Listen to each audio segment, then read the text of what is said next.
Actually, this one's making me teary. It's making me teary because, first of all, for so many years, I was on the wrong side of this topic. Same.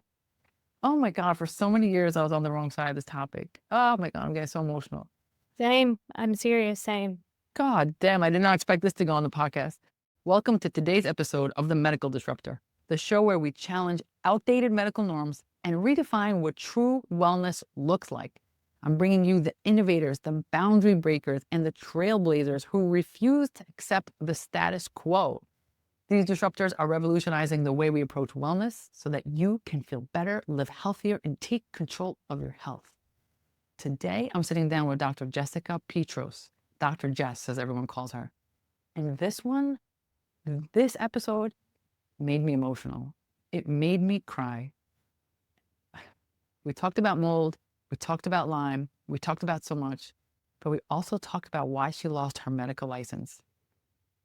And I really don't remember the last time I got this emotional on a podcast. There are humans in the world who take a stand for others, and Dr. Jess is one of them. Dr. Jess, I'm so excited that you're here today.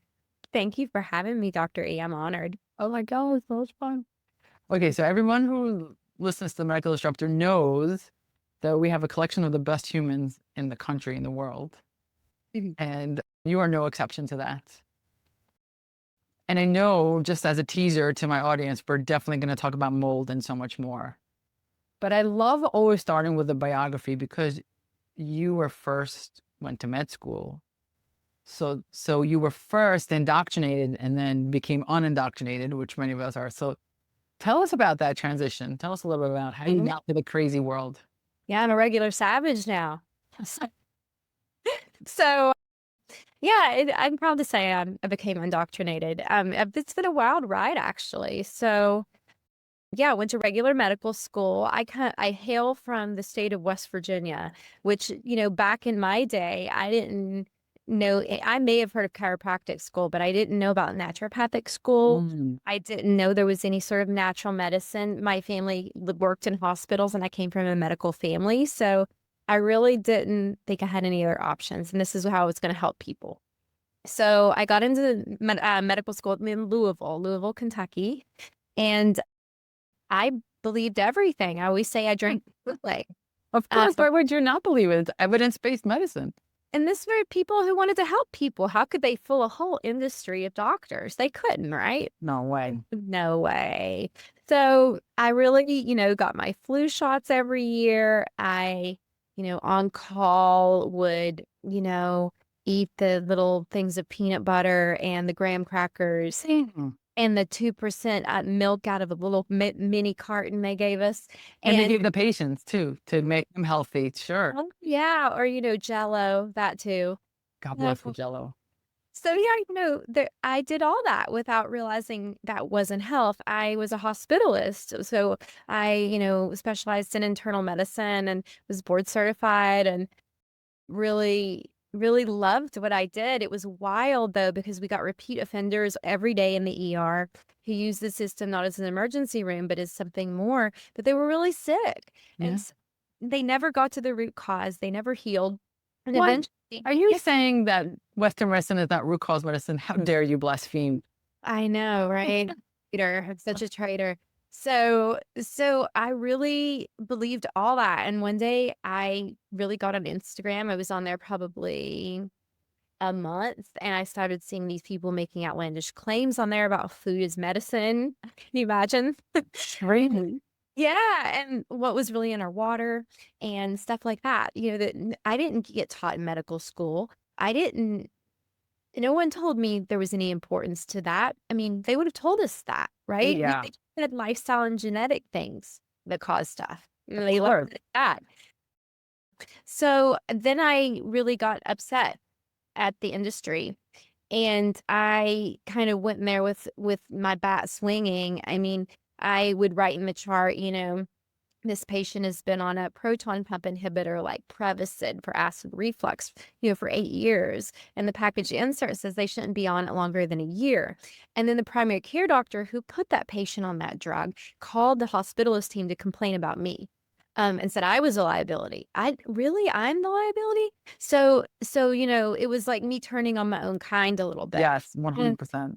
right, and then, I started noticing all the different junk food in the hospital cafeteria, and why were we having to feed people off a food pyramid? Did anyone believe that? I mean, anyway, and I didn't understand how discharging people on 40 medications was hell. And so I started to speak up, and they really told me to shut up in the Yeah, hospital. shut up. You're like ridiculous. Yeah, Yeah. 100% because you really, yeah, you're questioning everything and you must be wrong. Because to your point, it's like, what do we get? 1 hour of nutrition the Yeah, I entire mean, time you're in school? I got maybe 4, but that's Four like, hours. Oh, okay. yeah, My that's like, apologies. yeah, And then what do you learn? You learn scurvy, yeah. We and learn about like, niacin not deficiency. inefficiency, but Yeah. like extreme, like you have We to learn be a about pirate on the ship to have it. right. We learn about a big, huge tongue with B12 deficiency. Yes. Oh, yes. Yes, that's it. And oh my God, that's so funny. So, Yeah. so you're a hospitalist, and so okay, so then you decide, how do you leave, first of all, how do you even leave the hospital, let alone traditional medicine? Because hospitalists like generally don't then turn to outpatient, even if they're not in the vortex. No, I mean, they do have a high turnover because it's week on, week off, but the week you're on is just like insane. I mean, Insane. it's insane. And so the whole week you're off, you're dreading going back. It's really no life to live. I have to be honest. So for me, I was lucky. I wouldn't have said I was lucky at the time, but looking back, I was lucky. I didn't have children. I wasn't married. I didn't have responsibilities. Yeah. So I could just kind of bounce. So when they sent me down about that proton pump inhibitor comment I made in the chart, said, if you don't stop doing stuff like this, we're not gonna be able to work with you. And I said, okay, I quit. Um, and it was sort of a spur of the moment, knee jerk type of reaction. Uh, and then, I realized, gosh, natural doctors don't have a system to just plug them in and they just, make money. Yeah. Um, they don't have insurance company, the insurance paid for them and the malpractice paid for them like we do at the hospital. No wonder there's such an incentive for doctors to stay. They make it so easy. Yes. It's really hard to venture out. That's what Yeah. I'm saying. It's like double whammy for you. It's like not only did you leave the content of the medicine, but you left the security of the institution. Like, oh my God. So what'd you do? Well, had I known that, I probably wouldn't have jumped so quickly. Be real. But yeah, I moved in with my best friend in Long Beach, California.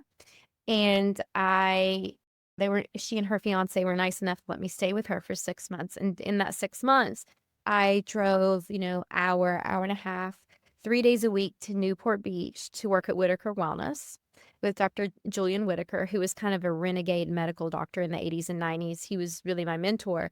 And also my other mentor, who was in the other 2 days a week, who was in Monterey Park in LA and East LA. And it's Dr. Clement Lee at Optimal Health and Wellness, who taught me a lot about prolotherapy and neural therapy and just natural medicine. I mean, major autohemotherapy and ozone and vitamin IVs and just all the basics, right? So, Yeah.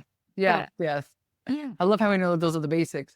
And so did you just show up at their doorstep and you're like, hello, hi, I'm now your free labor? Or Yeah, I looked really hard and I'd been researching in natural medicine a lot on my own. So when I started at Whitaker Wellness, it was a nice, a marriage of conventional and holistic medicine and herbs. And they had an herb store next door. So we got a lot of training.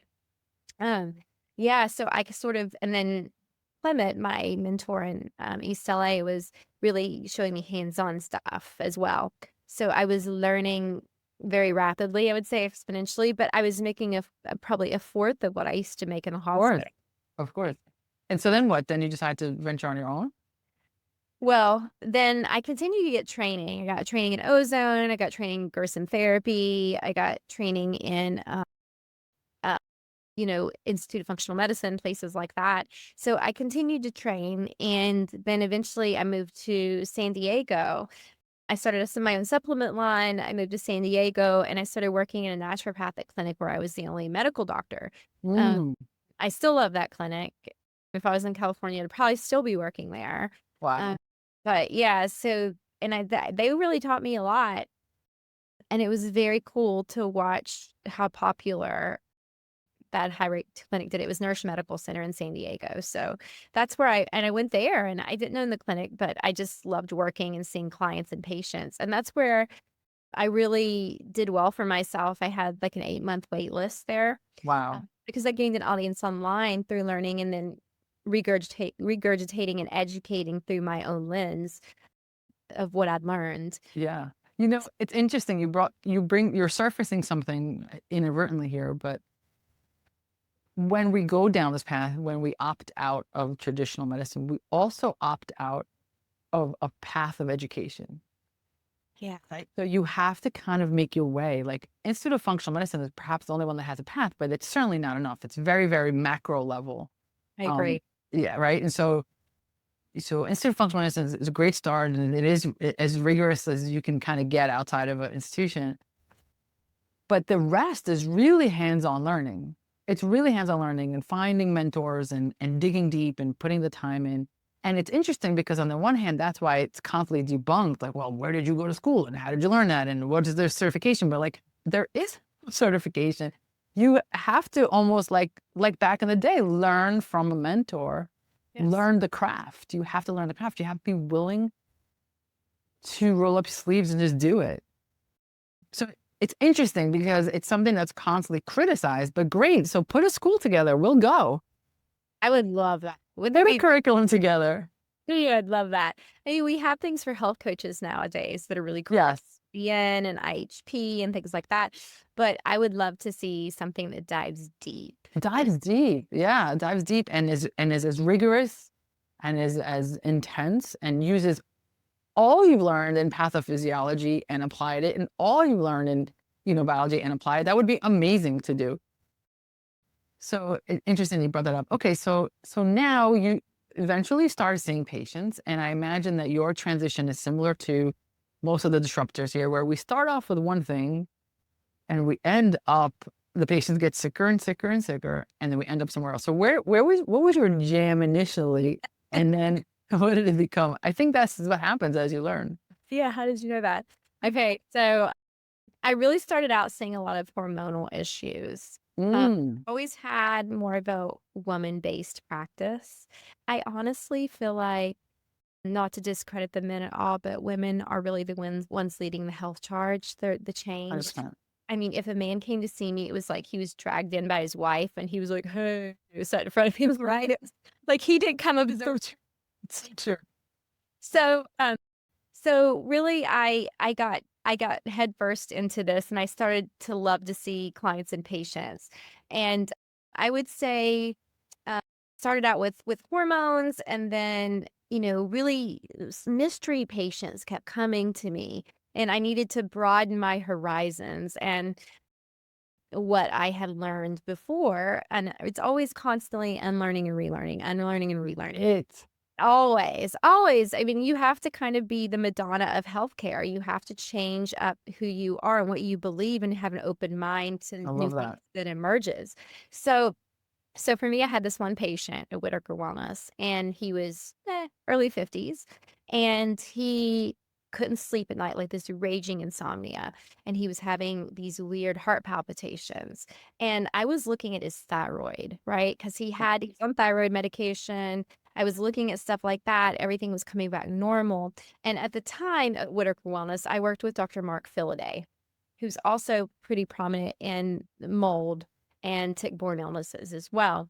And I said, I was new in natural and functional medicine. So I said, "Hey, Mark, can you take a cross-examination, take a look at this guy?" And he came back and he said, "I think he has Lyme disease." And Wow. it was something I hadn't even thought of at the time. And I sort of was like, wow. And so Mark took his case and really helped the guy, but I followed peripherally, just kind of seeing how he was doing. And it really turned out to be Lyme. And so that I never missed it again after that.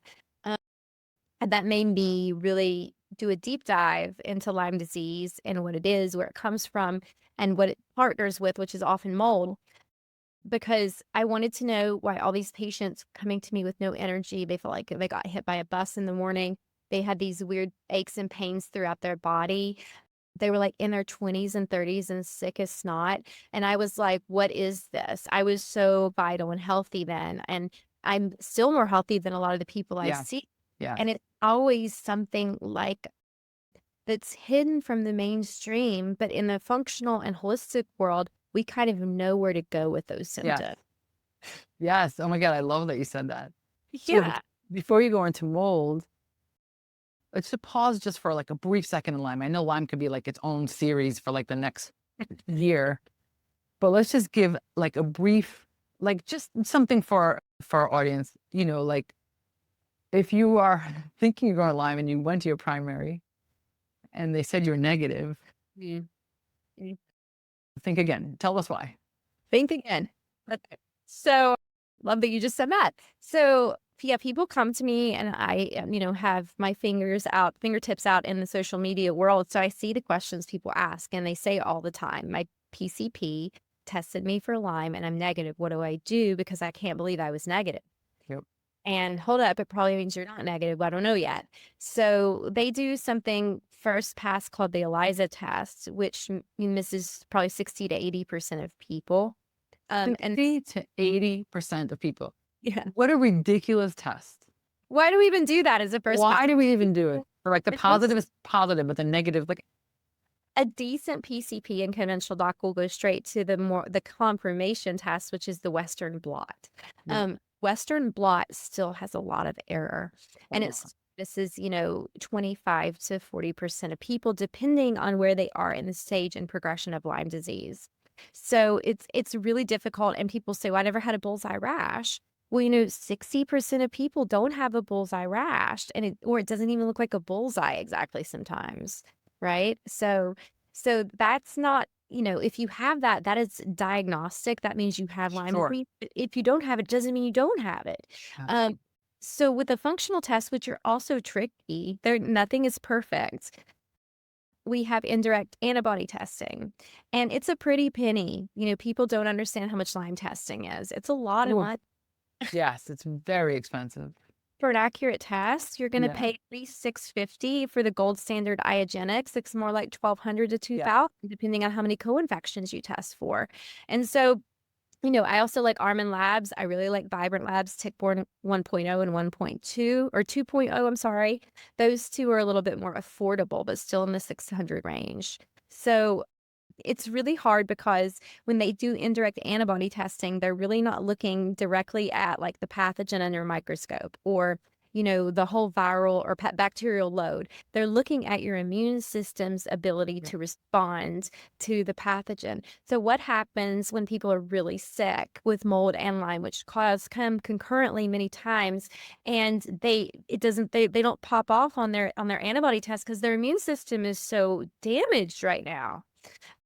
So there's still some error in these tests, but they're a lot more accurate than conventional testing. The other thing is the CDC tried to make a Lyme disease vaccine back in the 90s or like Oh, late God. 80s, 90s, and it really failed. It had a lot of side effects, so they pulled it off the market. But to make the vaccine, they had to remove two of the most sensitive bands in indirect antibody testing to Lyme disease. Oh, I did not know this. This is great information. Now, why is that? It's because if you got the vaccine, you were going to test positive for Lyme disease. Those two markers would always be too sensitive.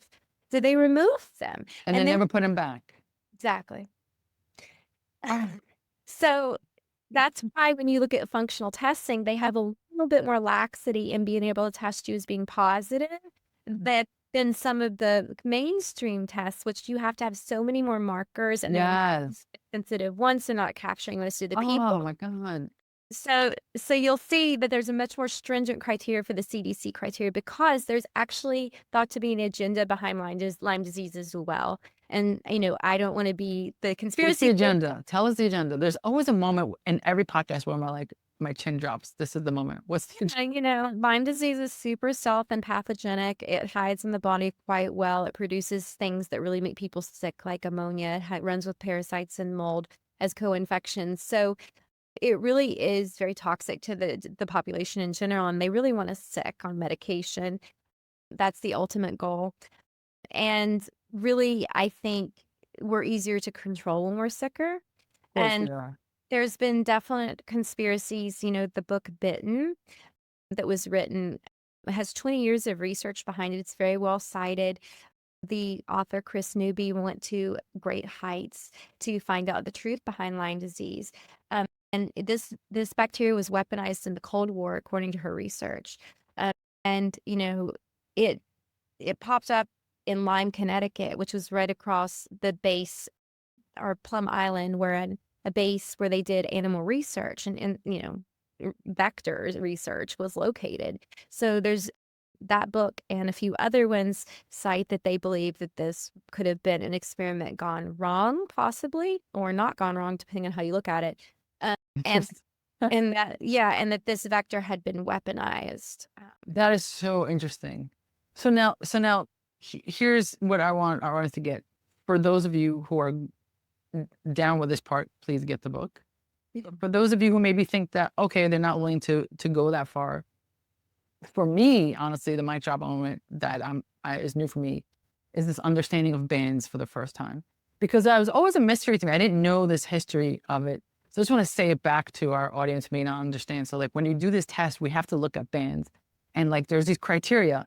And you could have 2 bands that are positive, but if it's not 3, they don't have Lyme. And then on the other one, you have to have 5. And if you have 3, that's not good enough. And so like I was oftentimes wonder, I'm like, all right, well, I'm going to tell my patients, I just want to let you know, like by CDC, you don't have Lyme, but why do you have all these bands to begin with? So conventional medicine says, go home, goodbye.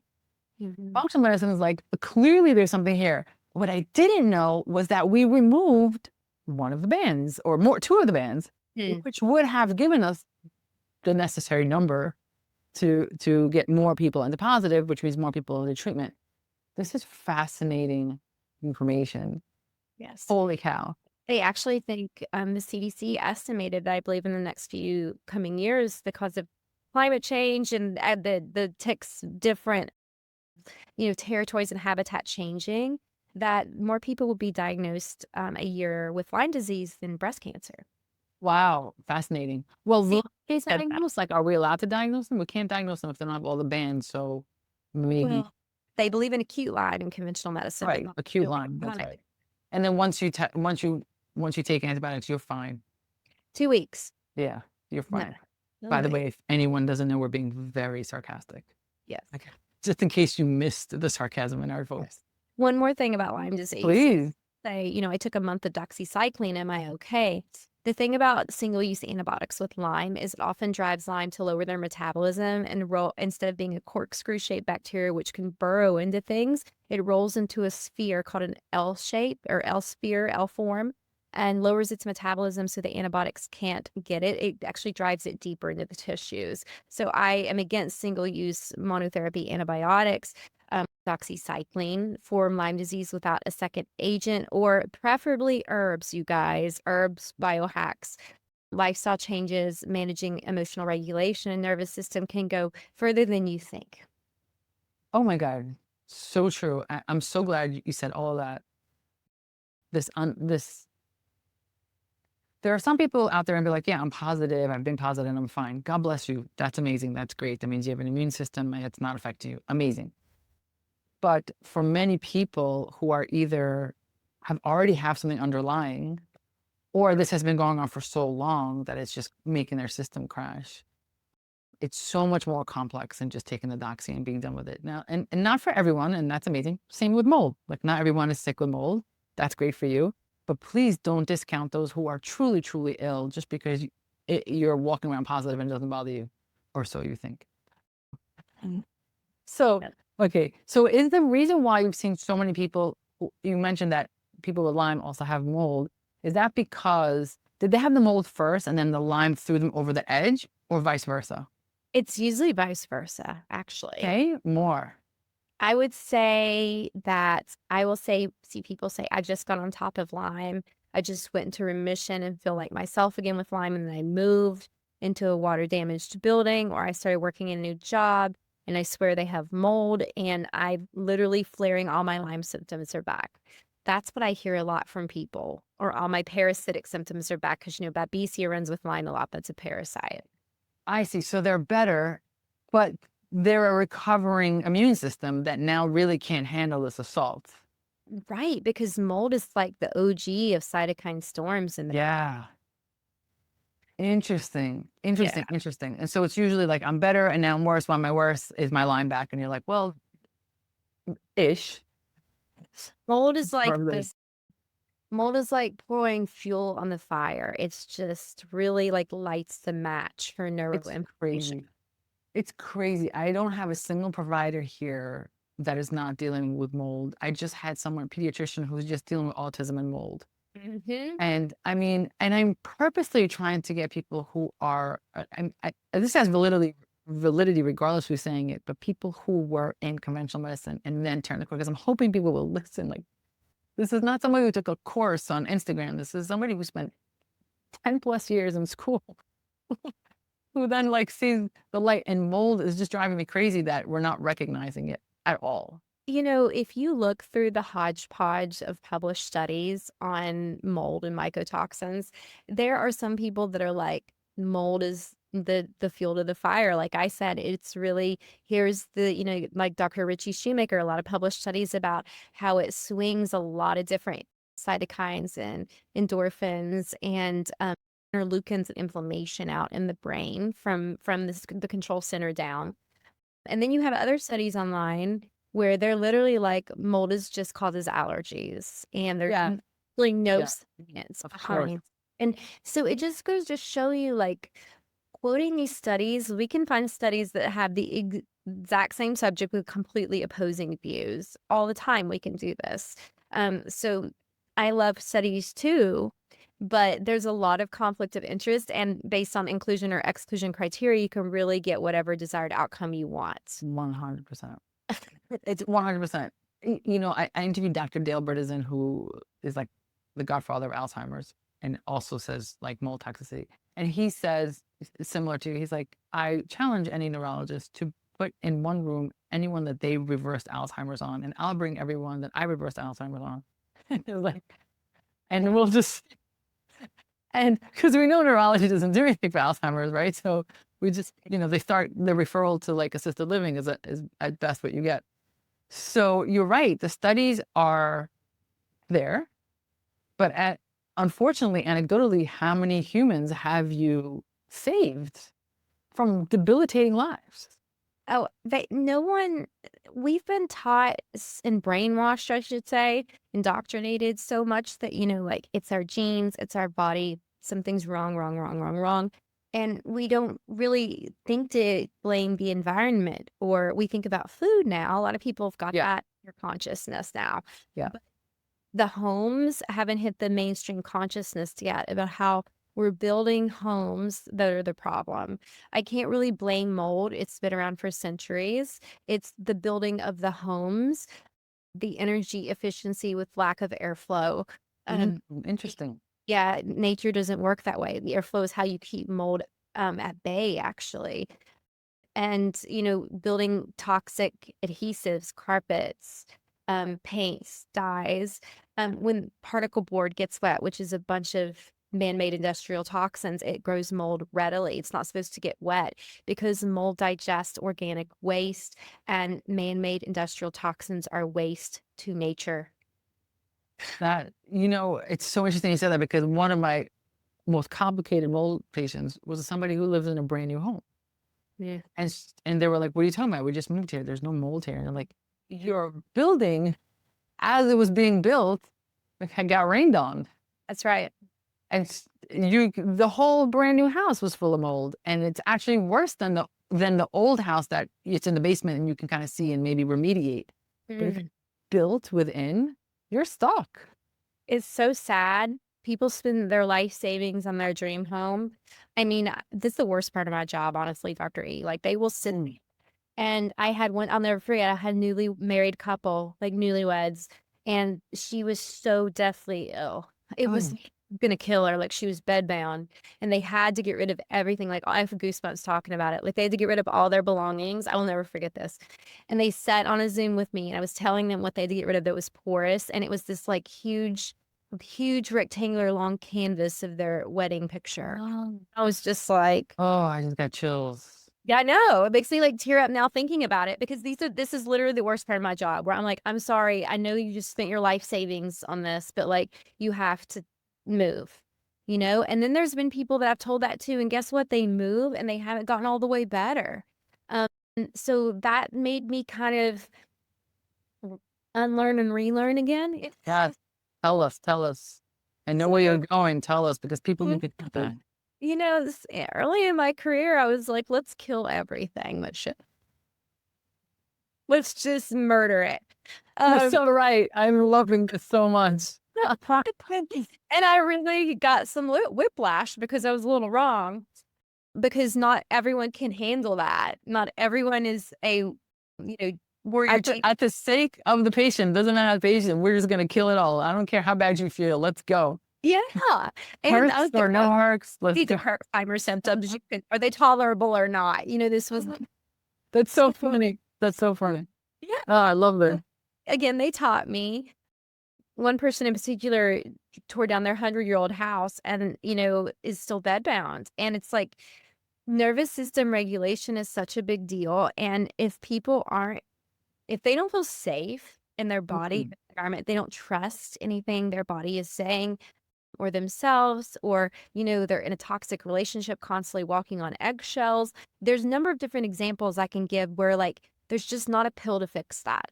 And even if I give you a kill bind sweat or, a mold detox, I'm going to kind of be wasting your time and money, as well as pushing your body further into nervous system dysregulation, because it may not feel safe if I'm killing things off when you don't even feel safe to get up and make breakfast and walk around your neighborhood, or you don't feel safe to go out into public because there's been so much trauma in your life. So like, it really made me kind of do an about face. Yeah. Yeah. And relearn, what, some people have these really sensitive genes and they can't even handle B vitamins, and they can't even handle, True. and True. like they have paradoxical effects. Like, I can't go killing things off until I fix the emergency signal that's going off in their body, also known as cell danger response. So true. So true. So true. I learned that also with my most complex patients, my patients who are at some point get angry and they're like, everything, after all this money I've spent, after all I've done, I'm not better. Like, you're not a good provider. And makes you're like, makes you feel horrible. And you're like, I'm doing it. Like, I want to, there's nothing I don't want to do for you. Yeah. And it took me a long time. It was under Dr. Nathan, who taught me. And he's like, don't even bother when they're that sick until you fix their nervous system. What do you do? Like, you're wasting your time. To your point, you're wasting your time. You're wasting your time if you're still living in the mold. Yeah. And you're wasting your time if you're not fixing your nervous system, because they'll never get better. They are stuck on sick. Amen. And it's amazing. It's just amazing. And that is honestly the evolution. It has to happen in this order. I've never heard anyone, maybe someone out there, who got the central nervous system first and then learned the mold detox and the Lyme and everything. I feel like it has to go this way because it works, and then it works, and then it works, and then it doesn't. Yeah. What do wrong? And in the nature of anyone who's a disruptor, like, it's not good enough to go home and be like, well, that didn't work. I followed the protocol. You go home and you're just like, bang your head, and you're like, I have to help this patient. If it eats away at you, it does. Like, you don't sleep at night. These are the things I didn't sleep over because I was the same as you. Like, what am I missing? What am I missing? It's one of the reasons I stopped taking on patients, because I really, like, I emotionally get. Functional medicine is so one-on-one. It's not one-to-many. It's not like quick. It's so, you're like, your whole being, I think, is with especially the complex patients. And it was hard on me. It's very hard. It's very hard. Because ultimately, we don't heal them. We just move the roadblocks out of the way so the body heals itself. But it's like, you can't take everyone. There are a lot of like predisposing beliefs and misconceptions in some people's head. There's a lot of trauma that people don't even see themselves. So they lie to themselves and accidentally lie to you. It's like, sometimes these patients, you'd have to go stay with them for a week to see where the problem is. That's interesting that you said that. Very interesting you said that. Not that we could do this, but Yeah. us, unrelated, I was just talking to someone unrelated, it's not in functional medicine, but in conventional medicine, and she does house calls. And she was like, I love house calls. And I was like, wow, I would never want to do house calls. I'm like, why do you like house calls so much? And she's like, you really never know what's going on with the patient until you walk into their house. They come, they get dressed to your office, put on their face, and you don't know. And then you walk into, she's like, and she personally feels like she can move the needle on their health so much more when she sees like, what are they contending with, how they're living. But that's so powerful that you say that. Like, we don't really know. They come to the visit, present what they want to present. Yeah. I mean, ultimately, you don't really know what they're eating and how often and how much, and if it's enough or too much. You really don't know if they have how close-knit their community is and how good their social relations are. Do they have a relationship that's supportive at home, or are they just, peacocking? You don't really Yeah, know. These are absolute pillars in the wellness absolutely. well, if you will. And you don't know what their childhood trauma is. You don't know any of it. Oh, that's so interesting. So, I really try during consults to figure out all the antecedents, triggers, and predisposing factors that have happened to them in their life to cause epigenetic changes within their DNA that they can eventually reverse if we get to the root cause, but not, especially mold, it's really hard. A lot of the patients don't think they'll ever get better. They don't believe it. It's true, and the protocol's hard, and it's slow, and it's so many things to swallow, and there's a lot of faith. There's a lot, especially if you have to go very low dose because it makes you so sick. Yeah. There's a lot of faith that I have to get through this. Exactly. So I know what you mean about mold. Ultimately, just to finish out my story for you, Please, please, please. when I was at Nourish Medical Center, I started doing vaccine exemptions for fragile children under SB 277. And we followed the law to a T. I was doing them with Dr. Ilana Rumel, who's a pediatric naturopath, who's wonderful. And the Health and Human Services Department in California started subpoenaing patients' medical records without their permission. When it came from HHS, you just think it's for a divorce case. So we gave them everything without any fight. And it was actually the Medical Board of California. So they were opening patients' records and charts and reading everything, even our direct messages to patients, and finding fault in either our physical exam or the fact that we gave them an exemption at all. They punished hundreds of us who followed the law under SB 277. And the whole goal was if they got us in trouble, it annulled all of their vaccine exemptions for the children that we'd done in the state of California. And I was like fifth highest in San Diego County. So yeah, they instead of The punishment. well, they wanted to give me 3 years probation, like 50 hours of their re-education, and a stipulated license with no exemptions. But I had already left the state of California. I was living in North Carolina at the time. So you had to be living in California to work the 20 hours a week off. And they also wanted you to pay the Medical Board of California's legal bills. So I would have anyway, I don't kiss the ring of a corrupt king. And I didn't make money that way anyway, so I just surrendered my license to them. And, I'll never forget, they had in the settlement, they had a judge on the line with me and then the Medical Board of California's lawyer and my lawyer. And they let me talk. She said, you don't have to surrender. You can just take the probation. And I said, no, here's why. And I went on a rant. She just let me go. And at the end, she just stuttered. She did not know what to say because I basically said what we're doing to adults right now on COVID with the vaccine, and you've seen the injuries, is what we've done with children for years. And I had 15 vaccines. Now there's 72 doses on the recommended CDC schedule and mandatory to go to school in California by the age of 18. And to test every single ingredient to a vaccine, as the Attorney General is suggesting, is ridiculously expensive, unrealistic, and it's not the way the body works. It works by tipping out of homeostasis, not by testing each allergy. It's not an overt allergy. It's a toxin load in the body. And so they just let me speak. She said, if you do this, you can't come back for 3 years. I said, I'll never be back. Don't worry. First of all, great. You gave me 2 chin dropping moments in this fight. But honestly, actually, this one's making me teary. It's making me teary because, first of all, for so many years, I was on the wrong side of this topic. Same. Oh my God, for so many years I was on the wrong side of this topic. Oh my God, I'm getting so emotional.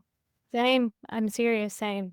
And never recognizing, God damn, I did not expect this to go on the podcast. It's never recognizing, and mom's telling me, you don't understand. I'm like, I don't understand. Like, what is wrong with you? And then eventually seeing the vaccine injuries. Yeah. But then you decide to take a stand and you were like, I'm going to use the law to help because we're talking about, I actually don't villainize vaccines. I just think there's a segment of the population that really can't handle it, and we need to put resources in to figure out which the segment is instead of pretending that it doesn't happen. How would we not genetically test these people? It makes no sense. Yes. Or if you are already dealing with autism or autoimmunity, you've already demonstrated that you can't handle this. Right. That's right. Because people who are listening who don't believe this, vaccines work on immunity. So you can have problems with your immune system due to vaccine. Of course. And if you actually listen to these moms, then we actually would get the people who are hesitant less hesitant. Because if they knew that we are going to say, okay, let's look at your child on a case-by-case basis and determine if it's safe or not, more people will be like, great. But because they've lost trust. They've lost trust. And so I was just on TV about this. I'm like, it's not about the science. They've lost trust in the system. These are smart people, but you won't even have the conversation with me, pediatrician. You're insisting that it's safe. Meanwhile, my cousin or my other son is like X, Y, and Z as a result, right? And pretending like it doesn't exist, it just makes me so crazy. And I'm terrified that you took this stand, utilizing the law, and then they made you lose your license. And I understand that you're a phenomenal human being and you reinvented yourself, but what a fucking blow. Yeah. I mean, it was honestly the hardest decision of my life. I still cry talking about it sometimes. I still do. Crying listening to it. I still hope I get my license back one day. Maybe I think in my lifetime, they're going to find out what they did to children's immune systems with 72 doses of vaccines. And people say, oh, my kid doesn't get that many sticks. There's multi-dose vaccine. Multi-dose. And they did multi-dose for a reason. That's right. And you're right. They just don't talk about it. They repeat the phrase safe and effective till everyone's MK Ultra'd with their phrases and brainwashed. And so I really, Dr. Paul Thomas, who also had his license taken from him during the California years, did a head-to-head study on vaccinated versus unvaccinated children in his office over 5 years, I believe it was. Don't quote me on that, and he found that unvaccinated children have less allergies, asthma, and autoimmunity. And they took his license for it. And so there was a ton of confounding factors in it that he couldn't account for. And, they picked apart the study just like they do everyone who goes against the agenda for this. But, it's a huge, huge red glaring flag for me when the system that does it is not liable or held liable for any vaccine injuries. And they have found in a court of law that vaccines can never be inherently safe, no matter what. And so the industry feels like it has something to hide when it ignores an issue. Yeah. Anytime you ignore and you won't shed light on something, there's a problem. Bring transparency. Let's just have a conversation. It's this lack of conversation is a red flag in everything in life. Yeah. In everything in life. It's why we force car dealerships to put it on the stick on the window, because they used to just make up numbers. Hello, this is your child health. Like, what are we doing? Put the stick on the window. Oh my God, that's crazy. Okay. Wow. So I just wanted to finish that story and say that I'm glad you did. Yeah, that's what ended up happening. But I still see clients as a health coach. I still feel like I help people because I have a big social media audience. I still feel like, I make supplements. I have a new supplement company now. So I am, despite without a license, I do feel as though I've rebounded and continue to change and shape as, whoever's up there in charge sees fit. I imagine there's also certain freedom, because when I had the new method, which was my functional medicine, I did it as coaching, which allowed me to cross state lines because I was not practicing medicine. Yeah. It's just coaching. So there's a freedom in there. Sometimes what gets taken away from you actually frees you. Yeah. I do feel somewhat discredited because I do come from the medical doctor Yes, and she got her world. license taken away. She's a quack.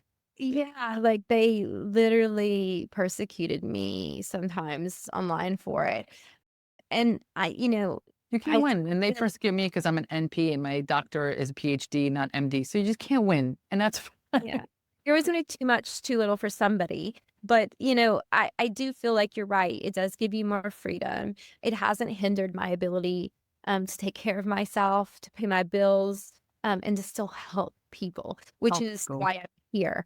And so like I still can help people. I still can teach online. It's a beautiful thing. And like I can stay in victim mode and not stay healthy, or I can move through this trauma and start telling myself the more positive spin on things, because otherwise I'm going to end up physically ill. 100%. What is your supplement line? I want everyone to Oh, research or something. yeah. I should grab it actually, but it's called Aegis Formulas. Well, I don't have any up Did you there. say ageless? Aegis. So Aegis. It means shield in Latin, which need a shield.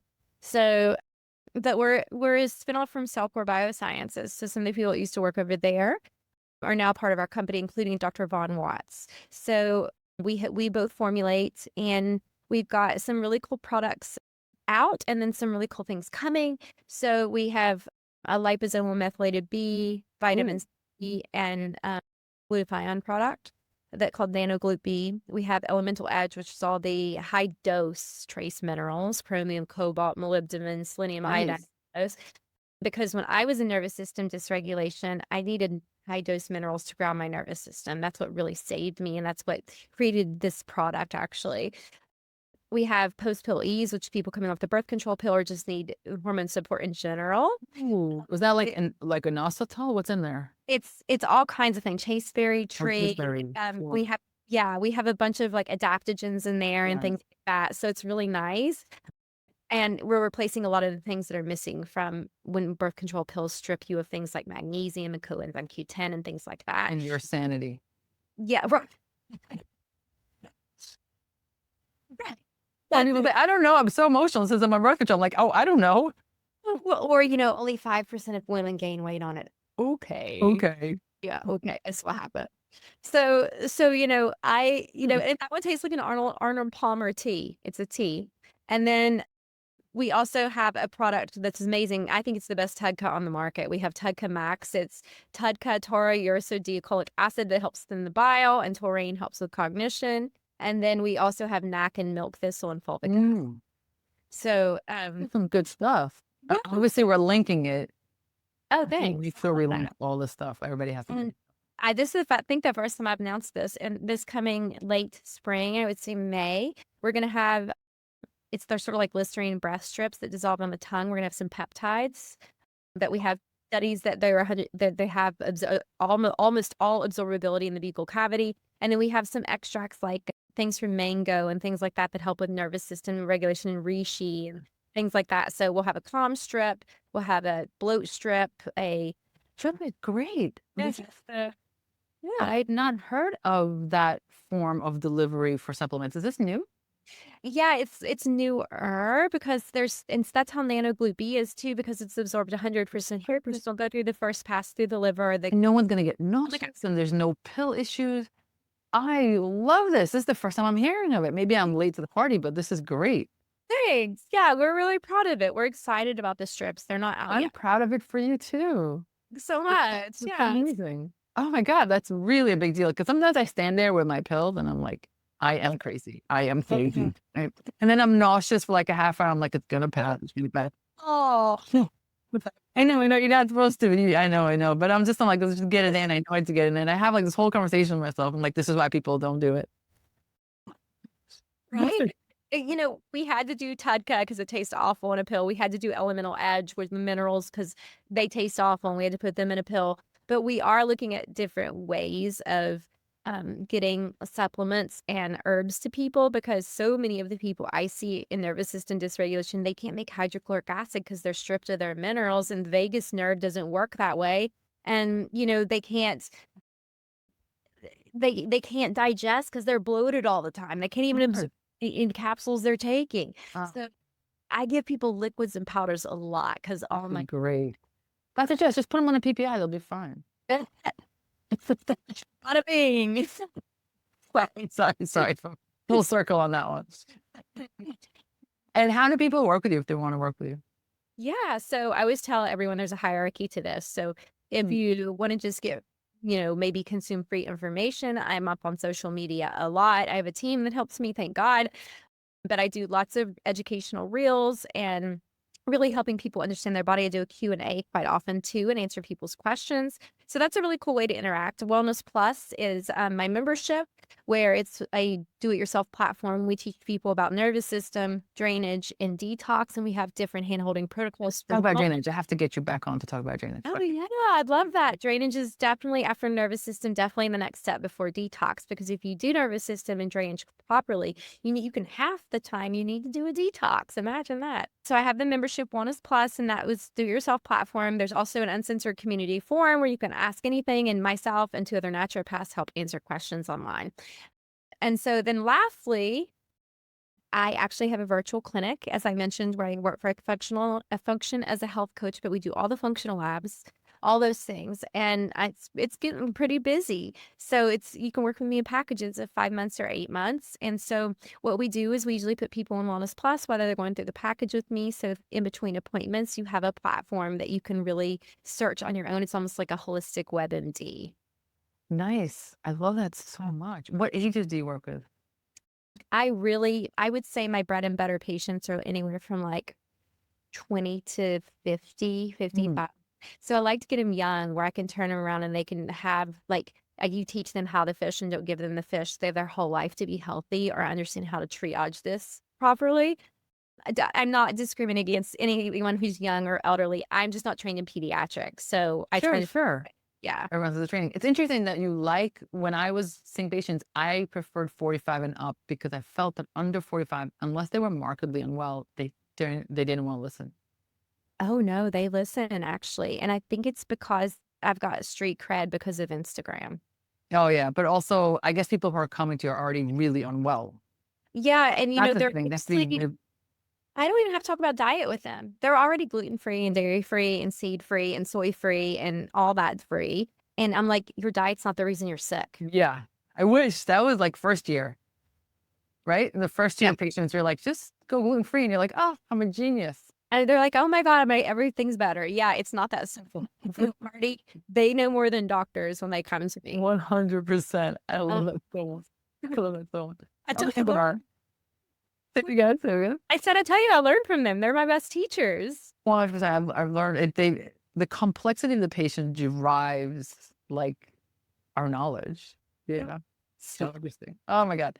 Dr. Jess. What a breath of fresh air you are. It's a pleasure to have you. Same way about you. This was an amazing interview. It just flowed. I mean, I would be friends with you if we were close. So We could be friends even if we're not close. I love it. I love it. Yes. This is great. Thank you for tuning into the Medical Disruptor. If today's conversation resonated with you and you're ready to dig deeper, my book is a great place to start. You can find it on drfatlamandre.com/book. And if you want more, you can find a whole bunch of free videos on that website as well. If you're interested in working with me one-on-one, please apply to my waiting list. And if you're a nurse practitioner looking for courses to level up your clinical confidence, visit my website at egprep.com.